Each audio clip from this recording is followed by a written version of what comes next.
ये आपका आज का संपादकीय पाठ है। और देखिए, संपादकीय पाठ आपको प्रारंभिक परीक्षा में, मुख्य परीक्षा में, मेन एग्जाम में आपको आंसर राइटिंग कर रहे हो, निबंध लिख रहे हो, वहाँ भी मदद पहुँचाता है। और इंटरव्यू में भी आप लोगों को यहाँ से मदद मिलती है और एक सामान्य जानकारी भी मिलती है। तो इस तरह के जो आर्टिकल लिखे जाते हैं, एडिटोरियल लिखे जाते हैं, उन्हें आप लोग जरूर पढ़ा करिएगा। संसद की गरिमा पर संकट, और ये लिखा गया हृदय नारायण दीक्षित साहब के द्वारा। देखिए, जब आप लोग किसी आर्टिकल के बारे में पढ़ रहे हैं ना, तो उसके संपादक को जरूर देख लिया करिए कि किसने लिखा हुआ है और उसकी विचारधारा क्या है। संसद राजनीतिक कलह का मंच नहीं है, लेकिन काफी समय से संसदीय मर्यादा का जबरदस्त ह्रास हुआ है। संसद के 3 पार्ट होते हैं। एक आप देखते हैं कि राज्यसभा, लोकसभा और राष्ट्रपति। अध्यक्ष का आसन सर्वोपरि होता है। संविधान की दुहाई सब देते हैं, लेकिन पीठासीन अधिकारी के निर्देशों की पर्याप्त धज्जियां उड़ाई जाती हैं। 18वीं लोकसभा के शपथ ग्रहण के दौरान कुछ सदस्यों ने संवैधानिक शपथ के साथ अपने वाक्य भी जोड़े। यहाँ ना मर्यादा बची और ना ही संयम एवं अनुशासन। संसदीय व्यवस्था में नेता प्रतिपक्ष का पद और दायित्व सम्मानीय है, लेकिन लोकसभा में नेता प्रतिपक्ष राहुल गांधी ने हिंदुओं को हिंसक कहा। उनके के वक्तव्य से करोड़ों लोगों की भावनाएं आहत हुई। अध्यक्ष ने आपत्तिजनक अंश कार्यवाही से निकाल दिए, लेकिन नेता प्रतिपक्ष वही बातें दोहराकर फिर से जोड़े जाने की मांग कर रहे हैं। भारत के लोग संविधान और संसद के प्रति आदर भाव रखते हैं। भारतीय संसद की अंतर्राष्ट्रीय प्रतिष्ठा रही है और अनेक सदस्य संसद के लिए पवित्र सदन, आदरणीय सदन या फिर अगस्ट हाउस कहते हैं।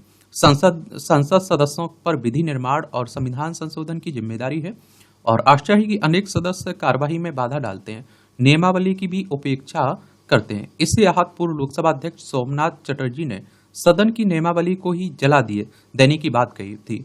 और विधायी संस्थाओं में विधि और नियम का उल्लंघन साधारण घटना नहीं है। सदनों में कार्यवाही की गुणवत्ता की चिंता पुरानी है। ब्रिटिश राज में गठित केंद्रीय विधानसभा के समय 1921 में अध्यक्ष फ्रेडरिक व्हाइट की अध्यक्षता में पीठासीन अधिकारियों का पहला सम्मेलन शिमला में हुआ था। तब से हर साल पीठासीन अधिकारियों के अखिल भारतीय सम्मेलन होते हैं। लोकसभा के प्रकाशन संसदीय पद्धति और प्रक्रिया के अनुसार सम्मेलन का उद्देश्य यही है कि शासन की संसदीय प्रणाली का समुचित विकास है और सदस्यों के संयम और आचरण भी महत्वपूर्ण है। संप्रति संसदीय कार्यवाही निस्तेज हो रही है और संसदीय गतिरोध एवं अव्यवस्था में निराश किया है और माननीयों के सम्यक आचरण पर जनता की निगाहें रहती हैं। सांसदों के लिए कोई निश्चित आचार संहिता नहीं है। अनुशासन और शिष्टाचार बनाए रखने का मुद्दा बार बार चर्चा में आता है। मई 1992 में गुजरात में पीठासीन अधिकारियों का सम्मेलन हुआ था और सुझाव आया था कि अनुशासन और शिष्टाचार बनाए रखने के विचार के लिए अखिल भारतीय सम्मेलन बुलाया जाए।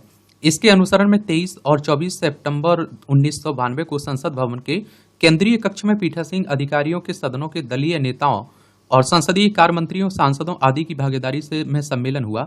संसद में गंभीर विचार विमर्श के बाद संसदीय परंपराओं और नियमों के आधार पर आचार संहिता का एक प्रारूप तैयार किया गया और उसे संसद तथा विधानमंडलों में अनुशासन तथा शिष्टाचार शीर्षक पत्र शामिल किया गया और इसे लोकसभा सचिवालय द्वारा प्रकाशित किया गया। सम्मेलन में सदस्यों के दायित्व और कर्तव्य के लिए सर्वसम्मति से एक संकल्प पारित किया गया। सुझाव दिया गया कि सभी राजनीतिक दल अपने जनप्रतिनिधियों के लिए आचार संहिता तैयार करें, अनुपालन सुनिश्चित करें। यह काम राजनीतिक दलों को करना था। दल तंत्र ने उसकी उपेक्षा की। लोकसभा के स्वर्ण जयंती सत्र के अंतर्गत 26 अगस्त 1997 से 1 सितंबर 1997 के दौरान यह विषय फिर विमर्श के लिए सामने आया और सभा ने आप देखिए एक मत से संकल्प पारित किया। संकल्प के अनुसार सभी सभा की प्रक्रिया तथा कार्य संचालन संबंधी नियमों, व्यवस्थित कार्य संचालन संबंधी पीठासीन अधिकारियों के निर्देशों में कि गरिमापूर्ण अनुपालन द्वारा संसद की प्रतिष्ठा का परिरक्षण और संवर्धन किया जाए। और संकल्प बहुत अच्छा था, लेकिन परिणाम शून्य रहा। संकल्प में अन्य बातों के अलावा प्रश्नकाल की महत्ता और नारेबाजी पर रोक तथा राष्ट्रपति के अभिभाषण में व्यवधान न करना भी शामिल था। 2001 में नियमों में संशोधन हुआ और अध्यक्ष के आसन के सामने नारेबाजी करने वाले स्वतः निलंबित होंगे। निलंबन भी थोक के भाव हुए, मगर कोई लाभ नहीं हुआ। और इसी क्रम में आप देखिए 13वीं लोकसभा के दौरान अध्यक्ष ने 16 मई 2000 को लोकसभा में 15 सदस्यीय आचार समिति का गठन किया। समिति को सदस्यों की नैतिकता और आचरण पर ध्यान रखना, सदस्यों के संसदीय व्यवहार से संबंधित अनैतिक आचरण की शिकायत की जांच करना था और इसने पहला प्रतिवेदन 31 अगस्त 2001 को प्रस्तुत किया है। इसे 16 मई 2002 को सभा ने स्वीकृत कर दिया और व्यवस्था, अनुशासन और संयम और वाक संयम जैसी सामान्य विषयों पर लगातार बैठकें चलती रहीं, लेकिन ऐसे सम्मेलनों और बैठकों में भी अपेक्षित परिणाम नहीं आए और सदनों की कार्रवाई का सीधा प्रसारण काफी लोकप्रिय हुआ है। उम्मीद की जाती थी कि सदन के भीतर अपशब्द बोलने, नियम तोड़ने, अध्यक्ष की बात न मानने जैसे व्यवहार को आम जनता देखेगी और अपने जनप्रतिनिधि के अनुचित आचरण का संज्ञान लेगी। यह संभावना गलत निकली। सदनों में हंगामा करने वाले सदस्यों के चित्त में निर्वाचन गण हुल्लड़ देखकर संभवतः दुखी नहीं होते हैं और संसद हुल्लड़ की जगह नहीं है। लोकतंत्र का पवित्र मंदिर है। जनप्रतिनिधि सदनों में अव्यवस्था का लगातार बढ़ना राष्ट्रीय चिंता का विषय है और बेशक आप देखेंगे जनप्रतिनिधि जनता से चुने जाते हैं, लेकिन उन्हें राजनीतिक दल ही उम्मीदवार बनाते हैं। निर्वाचित प्रतिनिधियों पर दलों का नियंत्रण रहता है। संसदीय समिति ने ठीक ही सिफारिश की थी कि राजनीतिक दल अपने अपने प्रतिनिधियों के आचरण और व्यवहार पर ध्यान दें और संसद के आप देखते हैं कि संसद के सभी दलों के संसदीय पदाधिकारी परस्पर संवाद बनाए और संसद में मर्यादा बनाए रखने के विषय पर संसद का विशेष सत्र आहूत करने पर विचार करें। भारतीय संसद विश्व की सभी जनप्रतिनिधि संस्थाओं से बड़ी है। पवित्र सदन में संवाद के स्थान पर अव्यवस्था उचित नहीं है। लेखक उत्तर प्रदेश विधानसभा के पूर्व अध्यक्ष रहे, इनके द्वारा लिखा जा रहा है। और देखिए संसद में कोई कानून आ रहा है तो उस पर आप देखते हैं विपक्ष अपने विचार रखे और सत्ता पक्ष अपने विचार रखे। कुछ कमियां हैं तो उसमें सुधार होना चाहिए। इस तरह की बहस होना चाहिए। आजकल आप देखिए गली के गुंडे जिस तरह की बातें करते हैं उस तरह की संसद में बातें होती हैं। 3 कृषि कानून आए हमारे में देश में।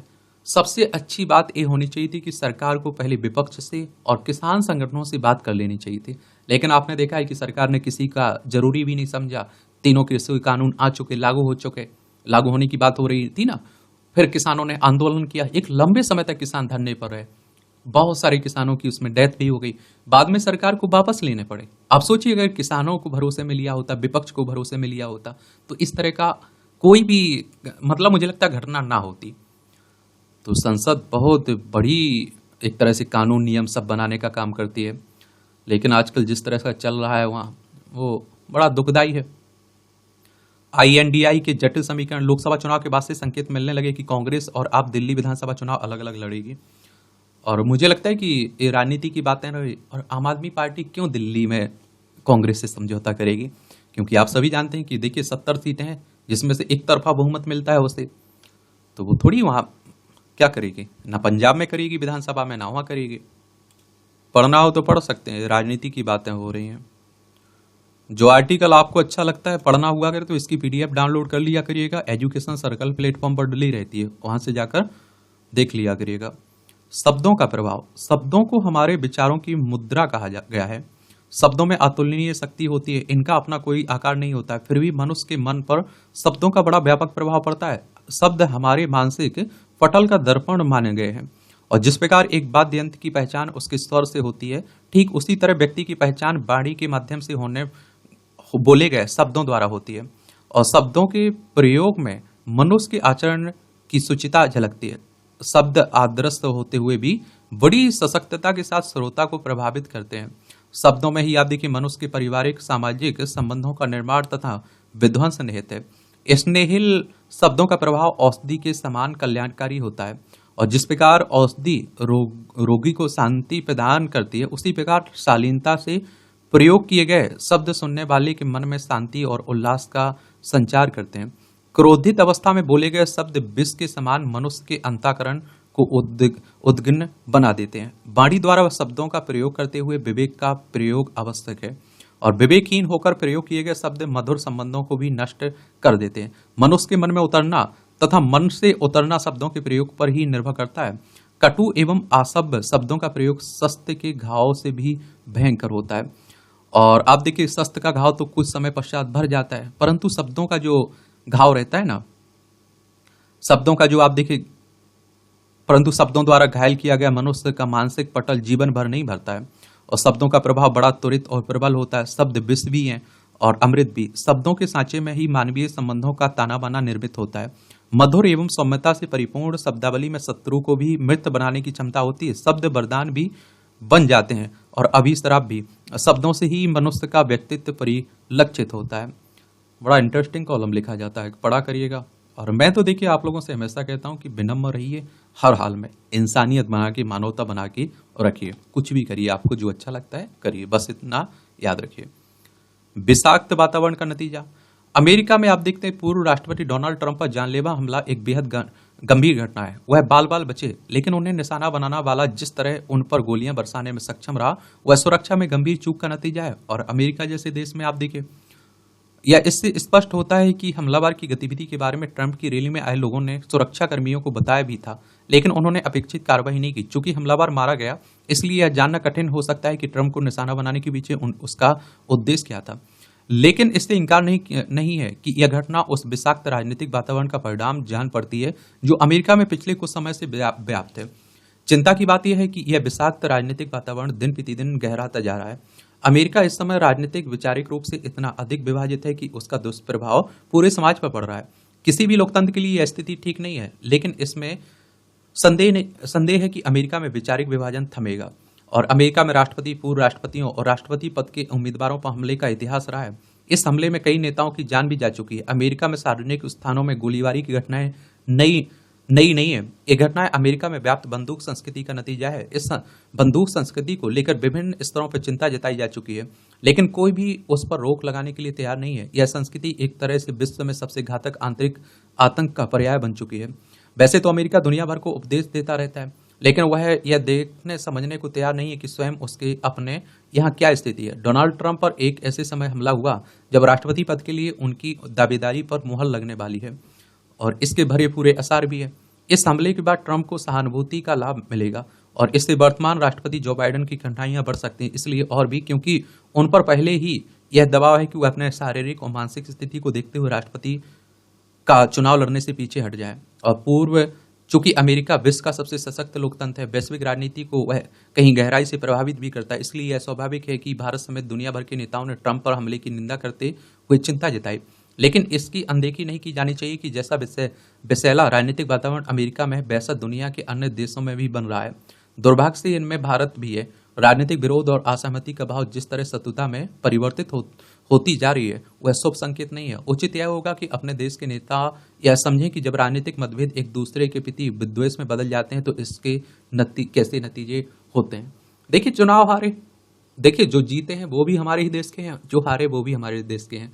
और मैं तो कहता हूं कि 543 हमारे देश में सांसद हैं, लोकसभा सदस्य हैं, आप देखते हैं वो सब हमारे हैं। किसी भी पार्टी से जीते हो, किसी भी धर्म के हो, जाति के, समुदाय के हो, क्या लड़ाई लगना। अब आप देखिए, आराम से आप 5 साल काम करिए, जनता के बारे में सोचिए, सबको मिलकर काम करना चाहिए। अब दुश्मनी बना लें कि आपने हमें हरा दिया, आप या मैंने आपको हरा दिया चुनाव में, आप दुश्मनी, मौत के बारे में सोचने लगे, लड़ाई के बारे में सोचने लगे, ये तो मुझे लगता है सही नहीं है ना। इस समान कानून से समरसता, उत्तराखंड में समान नागरिक संहिता को कानून का रूप दिया जा चुका है। देखिए, सबके लिए समान कानून की बात हो रही है। अभी आप देखते हैं कि क्रिमिनल कानून जो वो तो सबके लिए समान होते हैं। कोई किसी की हत्या कर दे और कोई किसी का आप देखिए चोट पहुंचाए तो उस पर सब पर एक जैसा कानून लागू होता है, चाहे वो किसी भी जाति का हो, धर्म का हो, समुदाय का हो। लेकिन आपने देखा होगा जो सामाजिक कानून है, एक तरह से सिविल कानून है, उसमें आप देखते हैं कि जाति, धर्म, समुदायों में देखते होंगे जाति की शादी की रीति अलग रहती है, गोद लेने की रीति अलग है, और आप देखिए संपत्ति का बंटवारे के लिए अलग कानून देखने को मिलेंगे, तलाक के लिए अलग कानून मिलेंगे। तो उसी की बात हो रही है, उन्हें एक करने की बात होती है। अब उसे आगामी माह अक्टूबर से क्रियान्वित करने की तैयारी, इसलिए एक नियमावली बनाई जा रही है। कानून का क्रियान्वयन किस प्रकार होता है, स्वाभाविक रूप से इस पर प्रदेशवासियों की ही नहीं बल्कि पूरे देश की टकटकी लगी है। देश में समान नागरिक संहिता की पहल उत्तराखंड ने की है। अब सबसे बड़ी चुनौती है कि विभिन्न धर्मों, पंथों, समुदाय वर्गों वाले विविधता से युक्त हमारे समाज में कानूनी समानता का समर्थन करने वाले समान नागरिक संहिता को प्रभावी ढंग से क्रियान्वित किया जाए। प्रदेश सरकार ने इसी चुनौती को समझकर नियमावली तैयार करने के लिए उच्च स्तरीय समिति का गठन किया है। और आप देखते हैं समिति कानून के क्रियान्वयन से जुड़ी तमाम प्रक्रियाओं को सहज और सरल तरीके से एक नियमावली के रूप में ढाल रही है, ताकि पारदर्शिता और बगैर झंझट के इसे लागू किया जा सके। पूर्व मुख्य सचिव शत्रुघ्न सिंह को की अध्यक्षता में गठित नियमावली समिति के अधिकतर सदस्य सामान्य नागरिक संहिता का ड्राफ्ट तैयार करने वाली विशेषज्ञ समिति में भी सम्मिलित रहे। विवाह, तलाक, लिव इन रिलेशनशिप और गुजारा भत्ता, विरासत, उत्तराधिकार जैसे परिवार से संबंधित नए कानून की प्रक्रियाओं को इस प्रकार से लिखित किया जा रहा है कि इसे मोबाइल अथवा कंप्यूटर पर बैठकर ही पूरा किया जा सके। प्रक्रियाओं को ऑनलाइन किए जाने का बड़ा लाभ आमजन को ही होगा। संहिता के अनुपालन से जुड़े कार्मिकों के लिए संहिता के कानूनी पहलुओं और प्रक्रियाओं की जानकारी के लिए सघन प्रशिक्षण होना चाहिए। अच्छा यह भी है कि नियमावली समिति इन सभी बिंदुओं को ध्यान में रखकर नियमों को अंतिम रूप देने में जुटी है। हुनरमंद भारत समय की मांग है। तो आप देखिए किसी भी देश को उन्नत बनाने में बहुत ज्यादा महत्व रखती है। अगर युवा दूसरों पर निर्भर रहेंगे तो देश की तरक्की करना मुमकिन नहीं है। और देखिए इस समय हमारी जनसंख्या युवा है। 15 जुलाई 2015 को संयुक्त राष्ट्र महासभा ने तरक्की में युवाओं के योगदान और उनके महत्व के बारे में जागरूकता बढ़ाने के लिए पहली बार विश्व युवा कौशल दिवस मनाने की घोषणा की थी। तब से हर साल 15 जुलाई को विश्व युवा कौशल दिवस मनाया जाता है। उल्लेखनीय है कि विकसित देशों के मुकाबले विकासशील देशों में कुशल कार्यबल का प्रतिशत काफी कम है। विकसित देशों में कुल कुशल कार्यबल 60 से 90% है, जबकि भारत में 20 से 24 वर्ष की उम्र के सिर्फ 5% लोग ही ऐसे हैं जिनके औपचारिक व्यवसायिक कौशल देखने को मिलता है। युवा वर्ग किसी भी देश का भविष्य होता है। भारत अन्य देशों को पछाड़ सकता है क्योंकि देश की 65% आबादी 35 आयु वर्ग से नीचे की है तथा 50% की आबादी 25 आयु वर्ग से नीचे की है। और खुद सोच के देखिए आप लोग कि पीएचडी करने वाला ग्रेड 4 का पेपर दे रहा है, कौशलता की ही तो कमी दिखा रहा है ना। समय की मांग युवाओं को में कौशल बढ़ाने की है और ताकि रोजगार की जरूरतों को पूरा किया जा सके। हमने यह समझने में बहुत देर कर दी कि अकादमिक शिक्षा की तरह अपनी नई पीढ़ी को बाजार की मांग के मुताबिक उच्च गुणवत्ता वाली कौशल शिक्षा भी हमारे लिए जरूरी है। दक्षिण कोरिया ने विकास के मामले में चमत्कार कर दिया है। साल 1950 तक विकास के मामले में दक्षिण कोरिया हमारे मुकाबले कहीं नहीं था, लेकिन आज उसकी गिनती भारत के एक पायदान आगे वाले देशों में होती है और विकास के कुछ पैमानों पर वह जर्मनी को पीछे छोड़ चुका है। तो इसमें बड़ी भूमिका कौशल से जुड़ी शिक्षा की है। निश्चित रूप से कौशल विकास को बढ़ावा दिए बिना देश विकसित और एवं आत्मनिर्भर नहीं हो सकता है। मशीनीकृत के इस दौर में करोड़ों हाथों को तभी काम दिया जा सकता है जब उनके हाथों में हुनर हो, तभी वे उत्पादकता बढ़ा सकते हैं। प्रधानमंत्री नरेंद्र मोदी कई बार कह चुके हैं कि हुनर के विकास से देश के विकास को मजबूती मिलेगी। अगर हमें भारत को विकास की राह पर आगे ले जाना है तो हुनरमंद भारत हमारा पहला मिशन होना चाहिए। निष्कर्षता भारत में बड़ी संख्या में युवा शक्ति है। अगर इसके कौशल विकास पर ध्यान दिया जाए तो हमारे देश निश्चित रूप से विकास के मामले सफलता के झंडे गाड़ सकता है। चीन, जर्मनी या दक्षिण कोरिया की तरह हमें भी आर्थिक महाशक्ति बन सकते हैं। आज के युग में विकास के लिए जितने संसाधन पूंजी आदि आवश्यक है, उतने ही कुशल मानव संसाधन भी। इसके लिए जरूरी है कि देश भर में कौशल विकास केंद्रों का जाल हो, साथ ही इन केंद्रों को उद्योगों के साथ जोड़ा जाए। एक बात आप लोग खुद बताइए, आपने आसपास देखा भी होगा। मान लीजिए एक परिवार है, माँ बाप के 5 बेटे हैं और आप देखिए उन्हें शिक्षा नहीं मिल रही है, स्वास्थ्य व्यवस्था नहीं मिल रही है, पढ़ाई लिखाई अच्छे से नहीं हो पा रही है। वो आप देखते हैं कि सरकार के ऊपर, उस परिवार के ऊपर बोझ बन जाएंगे। और दूसरी तरफ एक ऐसा परिवार है जिसमें 5 बच्चे हैं माँ बाप के, और आप देखिए 5 पढ़े लिख रहे हैं, अच्छी स्वास्थ्य व्यवस्था मिली, कोई डॉक्टर बन गया, कोई इंजीनियर बन गया, कोई कंप्यूटर साइंस से जुड़ा हुआ है, कोई सरकारी नौकरी, कोई किसी और फील्ड में चला गया। आप सोचिए उनकी अपनी स्थिति अच्छी होगी, उनके आने वाली जो पीढ़ी नस्लें होंगी उनकी अच्छी होगी, उनके परिवार की स्थिति होगी, राज्य की स्थिति सही होगी उनकी वजह से, और देश के योगदान में, तरक्की में, विकास में भी वो अपना योगदान दे पाएंगे। यहाँ भी टिप्पणियां रहती हैं, देख सकते हो, आपको पढ़ना हो, देखना हो तो। राष्ट्र नीति राजनीति के बीच संविधान। देखिए संविधान की अगर हम लोग बात करें ना तो इसके बारे में एक जानकारी याद रखिएगा। 26 नवंबर 1949 में कुछ प्रावधानों के साथ आ चुका था, इसलिए आप देखते हैं 26 नवंबर को आप लोग संविधान दिवस मनाते हैं। पूरी तरह से आपका संविधान लागू हुआ 26 जनवरी 1950 को। संविधान आप लोग 26 जनवरी को गणतंत्र दिवस के रूप में मनाते हैं। तो संविधान राजनीति के माध्यम से राष्ट्र नीति का मार्ग प्रशस्त करता है। राष्ट्र नीति से ही जन कल्याण और राष्ट्र उत्थान संभव है। राजनीति जनप्रतिनिधित्व द्वारा समाज व राष्ट्र हित में कार्य करने का क्षेत्र है। यह निहित स्वार्थों और महत्वाकांक्षाओं की पूर्ति का साधन नहीं है। यह केवल पद प्रतिष्ठा अथवा सत्ता से चिपके रहने का जरिया भी नहीं है। आज संविधान शब्द को भी समझने की आवश्यकता है। संविधान एक ऐसा विधान अथवा तरीका है जिसमें कुछ नियम एवं सिद्धांत हैं और जिनके अनुसार देश या राज्य की व्यवस्थाएं संचालित होती हैं।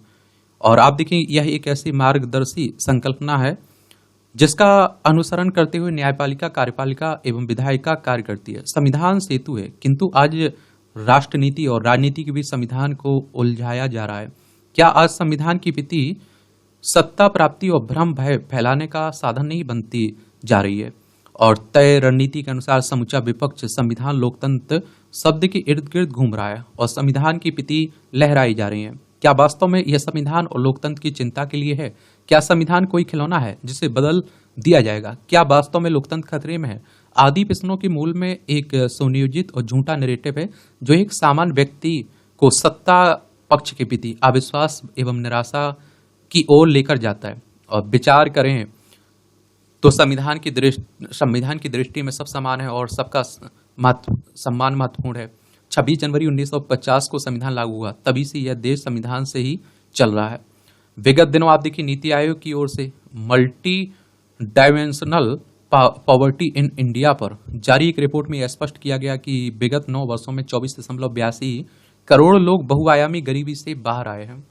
नीति आयोग की बात करें तो योजना आयोग को प्रतिस्थापित करके आया था ना 2015 में, उसी की बात हो रही है। नीति आयोग की यह रिपोर्ट पोषक तत्व, बच्चों की मृत्यु, माता का स्वास्थ्य, बच्चों की स्कूल जाने की उम्र, स्वच्छता, पेयजल, बिजली, आवास, बैंक खाता आदि 12 मानकों पर आधारित है। हाल ही में कुछ लोकसभा चुनाव में भारत विश्व का सबसे बड़ा लोकतंत्र बनकर उभरा। जब आप लोग गरीबी पर लिख रहे हैं, कुछ आंसर राइटिंग कर रहे हैं, निबंध लिख रहे हैं, तो नीति आयोग की इस तरह की जो रिपोर्टें आती रहती हैं किसी संस्था के द्वारा, उनका भी उल्लेख कर दिया करिएगा। तो इसमें आप देखते हैं कि जिसमें लगभग आप देखिए 65 करोड़ मतदाताओं ने मतदान किया है। यह भी स्पष्ट है कि जो भी योजनाएं लागू की गई हैं वे सभी संसद में या अन्य मंचों पर चर्चा चिंतन के बाद ही लागू की गई हैं। फिर संविधान और लोकतंत्र खतरे में कैसे? यदि आज देश हित में सर्वसम्मति व बहुमत से निर्णयों की स्थिति में भी संविधान खतरे में है, तो फिर तानाशाही से थोपा गया आपातकाल क्या था? फिर संविधान की पीति हाथ में लेकर झूठा नैरेटिव क्यों? संविधान संशोधन की प्रक्रिया तो भारतीय संविधान के भाग 20 के अंतर्गत अनुच्छेद 368 में संविधान संशोधन की प्रक्रिया वर्णित है, जिसमें पूरी संसद की भागीदारी होती है। फिर कोई एक व्यक्ति या पार्टी संविधान कैसे बदल सकते हैं? न्यायपालिका का गठन एवं उसकी कार्यप्रणाली संविधान के अनुच्छेद 124 में वर्णित है। फिर आज विपक्ष द्वारा न्यायपालिका पर भी भ्रम फैलाने का दुष्कृत्य क्यों है? संविधान के अनुच्छेद 324 के अनुसार निर्वाचन आयोग का गठन एवं कामकाज होता है, लेकिन ईवीएम और चुनावी प्रक्रिया पर प्रश्न उठाकर समूचा विपक्ष निर्वाचन आयोग को भी कटघरे में खड़ा करता है। क्यों? संविधान के अनुच्छेद 44 भारत के समस्त राज्य क्षेत्रों में नागरिकों के लिए एक समान नागरिक संहिता की बात करता है। फिर विपक्ष द्वारा इस पर भ्रम और भय क्यों फैलाया जा रहा है कि हाल ही में संसद में नेता प्रतिपक्ष चुने द्वारा उन जनभावनाओं को ठेस पहुंचाते हुए वैमनस्य फैलाने वाली टिप्पणी की है? क्या यह संविधान सम्मत और संसद की गरिमा के अनुरूप है? संविधान के उद्देश्य का राष्ट्र की एकता अखंडता सुनिश्चित करते हुए समस्त नागरिकों में बंधुता बढ़ाने का आह्वान करती है। क्या राजनीति में आए हुए लोग इस हेतु से काम करते हैं? देश के कई राज्यों में जाति, संप्रदाय एवं क्षेत्रीयता के आधार पर दंगों के समाचार आते हैं, जिनमें राजनीतिक लोगों की भागीदारी भी मिलती है। स्पष्ट है कि जिनके ऊपर संविधान सम्मत कार्य करने का दायित्व है, वही संविधान की धज्जियां उड़ा रहे और संविधान की पीति हाथ में लेकर सामान्य व्यक्ति को गुमराह कर रहे हैं। डॉक्टर अंबेडकर ने समाज में भिन्न भिन्न प्रकार की विषमताओं को अनुभव किया था और इसलिए उनके द्वारा संकल्पित संविधान में सामाजिक लोकतंत्र है और जिसके मूल में संविधान स्वतंत्रता, समानता और बंधुत्व जैसे जीवन और जीवंत सिद्धांतों का निरूपण मिलता है। अंबेडकर के विभिन्न चित्रों में संविधान की पीति उनके हृदय से लगी हुई है और जिससे यह स्पष्ट है कि संविधान सम्मान और अंगीकार करने का विषय है। जो लोग राजनीतिक स्वार्थों के चलते संविधान की पीति लेकर हवा में लहराते हैं, क्या वास्तव में वे संविधान का सम्मान कर रहे हैं? क्या वास्तव में उन्होंने संविधान में लिखित कर्तव्य और नीति निर्देशक तत्वों का समुचित अध्ययन किया है? यह विचारणीय है। संसद लोकतंत्र का मंदिर है, वहां झूठ बोलकर सरकार और देश की छवि धूमिल करने का प्रयास सामान्य होता जा रहा है। क्या संसद में झूठ बोलने वालों पर कोई कठोर कार्रवाई नहीं होनी चाहिए? संविधान सम्मत पदों पर अभद्र टिप्पणी करने वालों को सजा का प्रावधान कब होगा? आज देश के सामने अनेक चुनौतियां हैं। ऐसे में यह आवश्यक है कि समूचा सदन स्वार्थ व संकीर्णता से ऊपर उठकर महत्वपूर्ण मुद्दों पर चर्चा करें, संविधान की पीति खोलें और उसके अनुरूप आचरण करें। पक्ष और विपक्ष दोनों के रचनात्मक सहयोग से ही समाज और राष्ट्र कल्याण होगा। ये आप देखें doctor Ved Prakash, assistant professor, Kirorimal college, Delhi विश्वविद्यालय के, इनके द्वारा ये आर्टिकल लिखा गया है। आप क्या सोचते हैं? अपनी राय आप लोग दे सकते हैं, बता सकते हैं, बताना भी चाहिए आपको। मतांतरण पर व्यापक बहस की आवश्यकता। ये मुनीश त्रिपाठी इतिहासकार हैं, इनके द्वारा लिखा जा रहा है। इलाहाबाद हाईकोर्ट ने हाल ही में मतांतरण के मुद्दे पर एक महत्वपूर्ण निर्णय दिया और जिसने समाज में व्यापक चर्चा और बहस को जन्म दिया है और इस निर्णय के तहत न्यायालय ने स्पष्ट रूप से कहा है कि किसी भी प्रकार का जबरन या धोखाधड़ी से मतांतर अवैध और असंवैधानिक है। कोर्ट ने आशंका जताई कि यदि धार्मिक सभाओं में मतांतर की प्रवृत्ति जारी रही तो एक दिन भारत की बहुसंख्यक आबादी ही अल्पसंख्यक हो जाएगी। अदालत ने हिंदुओं को ईसाई बनाने के एक आरोपी की जमानत अर्जी को खारिज करती हुई यह टिप्पणी की। कोर्ट ने कहा कि लोगों को धर्म के प्रचार प्रसार की छूट है, लेकिन धर्म बदलने की अनुमति नहीं है। ऐसे आयोजन संविधान के अनुच्छेद 25 द्वारा प्रदत्त धार्मिक स्वतंत्रता के अधिकार के विरुद्ध है।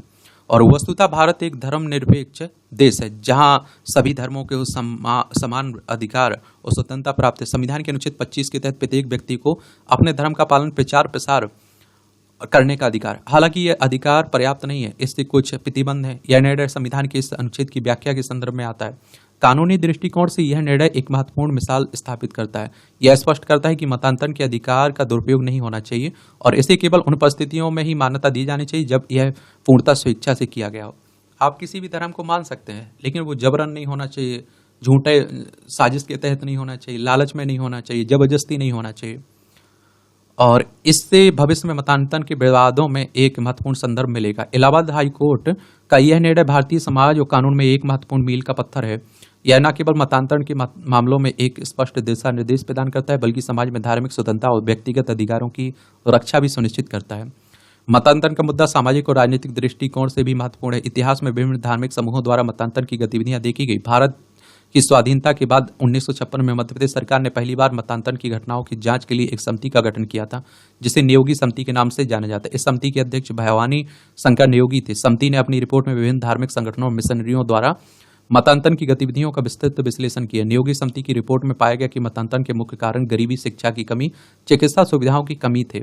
इनमें सुधार करना चाहिए। मिशनरियों द्वारा इन सुविधाओं का लालच देकर मत परिवर्तन कराया जाता था। रिपोर्ट में यह भी उल्लेख किया गया था कि कई धार्मिक संगठनों ने अपने धर्म प्रचार के लिए धार्मिक सामाजिक मदद का सहारा लिया और विशेष रूप से ईसाई मिशनरियों द्वारा स्कूल, अस्पताल और अन्य सामाजिक सेवाओं का उपयोग करके मतांतर की गतिविधियों को बढ़ावा दिया।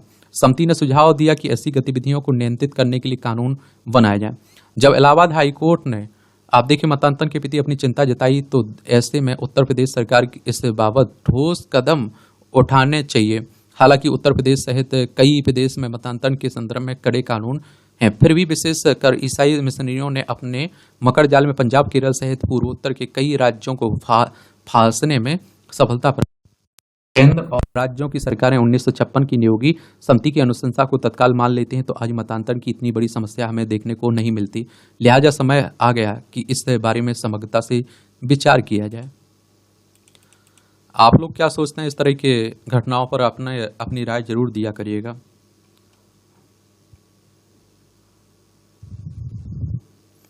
ये मध्य वर्ग की स्वाभाविक चिंता। डॉक्टर विकास सिंह, मैनेजमेंट गुरु तथा वित्तीय एवं समग्र विकास के विशेषज्ञ, इनके द्वारा लिखा गया है। देखिए, जो काम के रहते हैं आपके एग्जाम की दृष्टि से महत्वपूर्ण रहते हैं, आपके लिए जरूरी रहते हैं, उन पर हम लोग बात करते हैं। बाकी मैं जो छोड़ देता हूं उन्हें भी आप लोगों को पढ़ना है तो इसकी PDF से आप लोग पढ़ सकते हैं। पिछले 2 दशक में भारत एक प्रमुख आर्थिक शक्ति के रूप में उभरा है। यह काफी हद तक 6 करोड़ मध्यम आय वाले परिवारों की डिस्पोजेबल आय और खर्च करने की शक्ति से संचालित है। मध्यम वर्ग एक शौकीन उपभोक्ता है। वह अर्थव्यवस्था की रीढ़, विकास का इंजन और अर्थव्यवस्था की धड़कन है।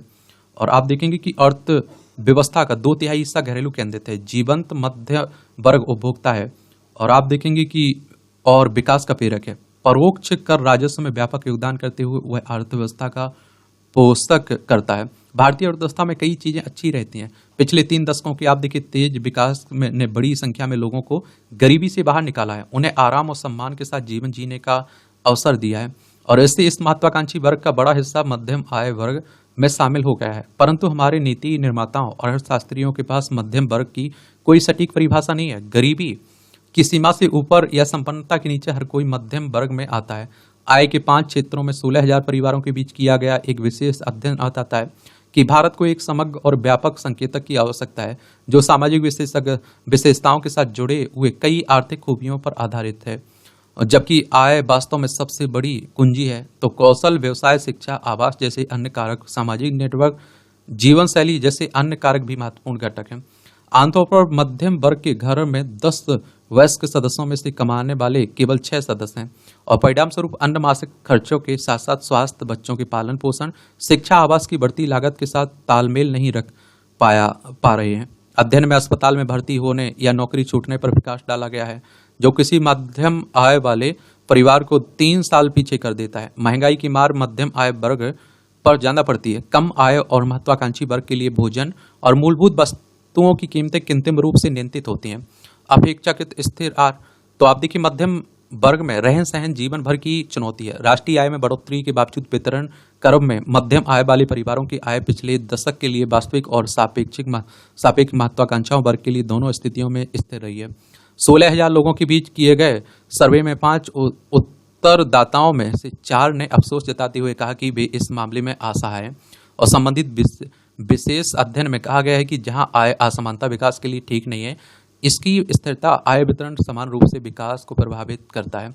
अमीरों के तिजोरी में रखे 1 रुपये की तुलना में मध्यम आय वर्ग के बटुए में रखा 1 रुपया जीडीपी विकास दर को 10वें हिस्से तक बढ़ा देता है, या गरीबों व मध्य वर्ग द्वारा आय के एक उच्च अंश का उपयोग करने के कारण समझाया गया है, और जिसमें आप देखिए जिससे खपत के विकास चक्र को गति मिलती है।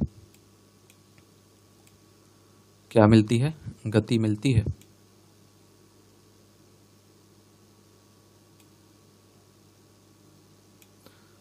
और असमानता का स्तर ये आप देखेंगे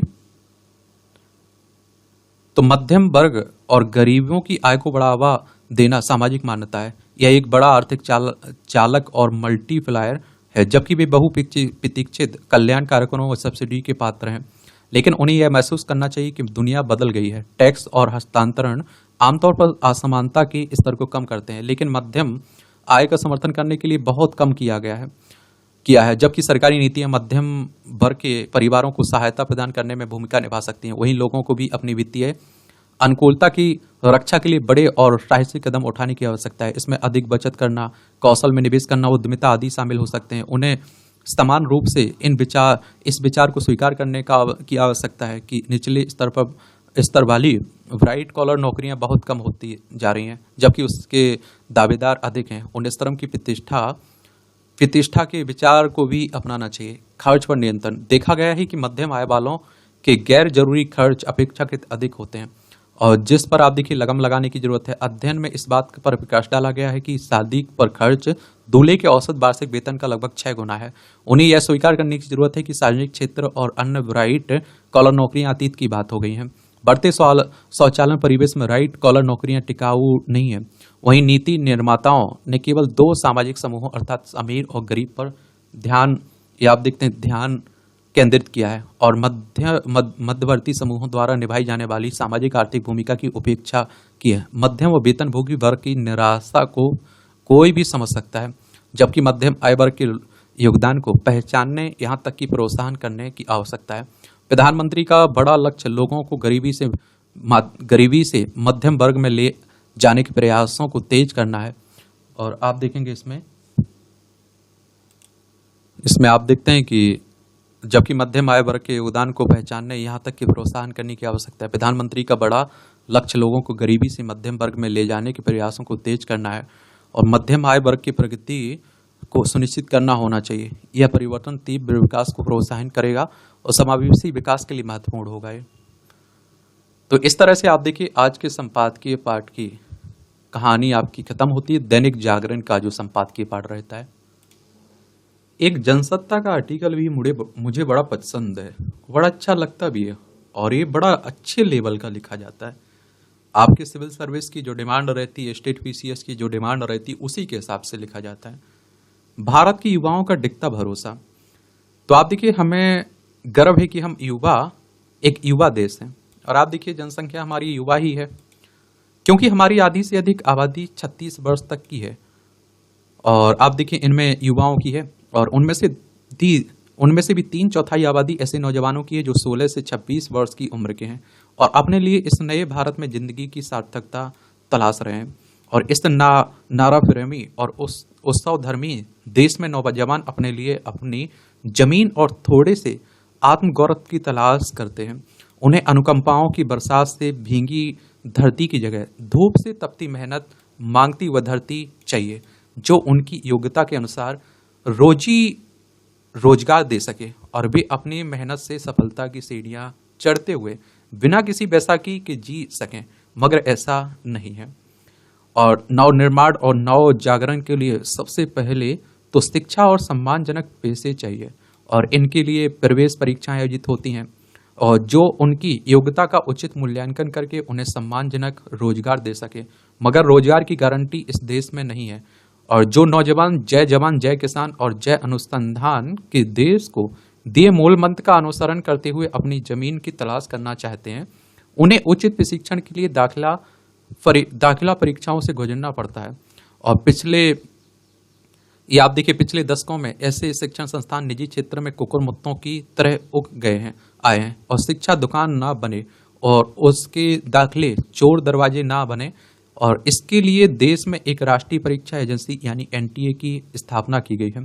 फैसला किया गया है कि नौजवान अलग अलग राज्यों में अलग अलग प्रतिष्ठानों की परीक्षाएं देने को ना भटकते फिरें।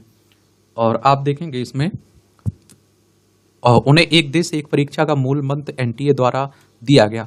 अब चिकित्सक बनना है या उसमें विशिष्टता हासिल करनी है, इंजीनियर या फिर प्राध्यापक बनना है या शोध छात्र, इन सब के लिए परीक्षाएं एनटीए के झंडे तले आयोजित होती हैं। वर्ष में ऐसी लगभग 15 परीक्षाएं एनटीए आयोजित करता है, और उनमें अलग अलग पाठ्यक्रमों के लिए करीब 2 करोड़ विद्यार्थी परीक्षाओं में बैठते हैं।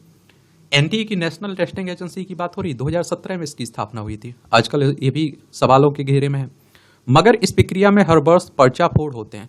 इस वर्ष में भी यह हुआ, और इस पुरानी बीमारी का इलाज क्यों नहीं हो पाता? क्योंकि इसकी परीक्षा एजेंसी को कई नियमित सुदृढ़ ढांचा देने के बजाय जैसा है उसे निभाओ का नियम दे दिया गया। एजेंसी में 15 शीर्ष लोग तो अलग अलग नियुक्ति से आ गए, पर परीक्षाएं अंततः निजी एजेंसियों को ठेके पर दी जाने लगी। जाहिर है कि ऐसे माहौल में पर्चा फोड़ से लेकर अन्य भ्रष्ट तरीकों की कितनी संभावनाएं रहेंगी, इसकी चरम सीमा शायद इस बार हो गई। और जब आप देखिए 571 शहरों के 4750 परीक्षा केंद्रों में 23 लाख से अधिक अभ्यर्थियों में एमबीबीएस दाखिले के लिए नीट परीक्षा दी है।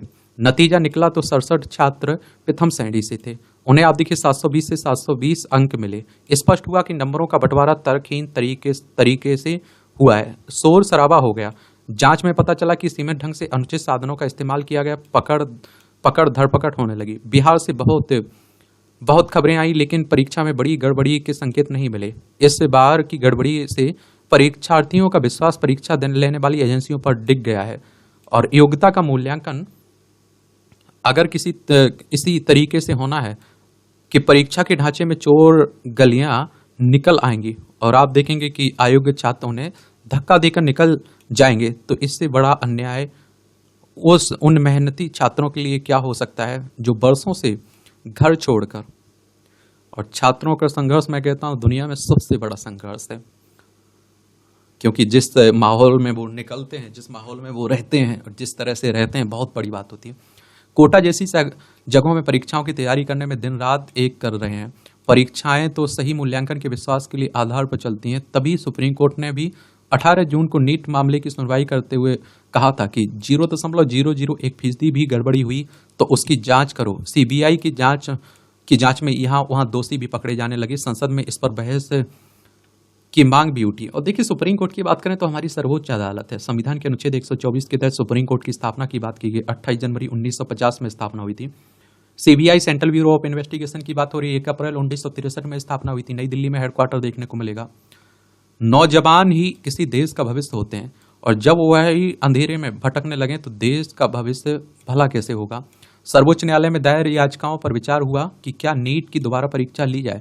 परीक्षा में भ्रष्ट तरीकों और पर्चा फोड़ की पुष्टि हो गई, मगर जवाबी याचिका भी आ गई। उन लाखों विद्यार्थियों का क्या दोष जिन्होंने पूरी मेहनत से इम्तिहान दिए और अब उन्हें फिर उसी अग्नि परीक्षा से गुजरने के लिए कहा जा रहा है, जबकि हर पढ़ने वाला जानता है कि उसी उत्साह के साथ बार बार परीक्षाओं की तैयारी नहीं हो सकी। खैर, मामला सर्वोच्च न्यायालय के ध्यान में है।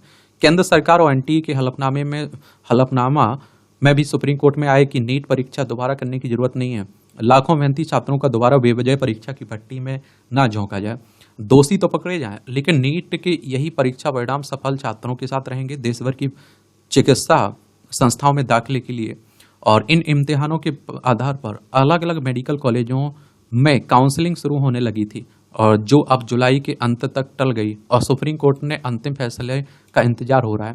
फैसला जो भी हो, सवाल इस समस्या के फौरी हल का नहीं है, वह तो हो ही जाएगा। सवाल यह है कि मेहनती युवा पीढ़ी को उनके मेहनत का उचित मूल्यांकन कैसे होना और इसका स्थायी हल कैसे निकाला जाए। कुछ बातें बहुत स्पष्ट हैं। योग्य व्यक्तियों का स्थायी ढांचा बनना चाहिए जो ये परीक्षाएं करवाए। देश भर में इतने महत्वपूर्ण कार्य के लिए स्थायी परीक्षा मशीनरी बने और जिससे कार्यशीलता और ईमानदारी पर कोई भी व्यक्ति अंगुली ना उठा सके। और जब तक यह नहीं होगा तब तक आप देखिए नौजवानों का विश्वास जो अपने भविष्य के प्रति पहले ही शंकालु हैं, अपनी परीक्षाओं के प्रति भी अनिश्चित के भंवर में फंसा रहेगा। और हम शिक्षा की खामियों को दूर करने की बात करते हैं, नए नए शिक्षा मॉडल दे रहे हैं, लेकिन इसके लिए एक जरूरी हिस्से यानी छात्रों ने जो पढ़ा है उसका सही मूल्यांकन करके उसे उसे रोजी रोजगार देने के बारे में अभी तक सही फैसला नहीं हो सके। ये फैसला तत्काल होने चाहिए। देश के नवनिर्माण की बात करने वाले पहले देश की युवा पीढ़ी के लिए शिक्षा के नए ढांचे के निर्माण को तुरंत बनाना शुरू करें। तदर्थ उपायों से काम नहीं चलेगा। शिक्षा आपके अंतस को जगाती है। छात्रों की योग्यता का तटस्थ मूल्यांकन करने के लिए शिक्षा विशारदों को तैयार रहना चाहिए या ठेका परीक्षा प्रणाली नहीं चलेगी। और देश के शिक्षा प्रवीण सिर जोड़कर बैठें और ऐसा वैकल्पिक ढांचा बनाएं और जिसमें देश के युवा छात्र अपने विश्वास सहज माहौल के साथ यहाँ अपनी योग्यता को प्रस्तुत करें सकें। इस योग्यता का सही मूल्यांकन होगा, इसका विश्वास उन्हें रहे, तभी देश के लिए कुछ कर गुजरने की तमन्ना उनमें जगेगी। मैंने बहुत सारे लोगों से बात की, नीट की एग्जाम की तैयारी कर रहे हैं। वो कहते हैं कि भैया पता नहीं अगली बार क्या होगा, अगली बार धांधली इस तरह की होने लगी तो क्या। तो इस तरह से कुछ होता है तो आप देखिए मनोबल टूटता है बच्चों का। ये बात आप लोगों को समझ में आनी चाहिए और मैं कहता हूँ सरकारों को भी ये समझ में आना चाहिए। तो इस तरह से आप देखेंगे कि आज के संपादकीय पाठ की कहानी खत्म हो जाती है। आप लोग पढ़ते रहिए, एंजॉय करते रहिए। आपका कोई सवाल हो, मेरे लिए सुझाव हो तो आप लोग जरूर बताया करिएगा। धन्यवाद।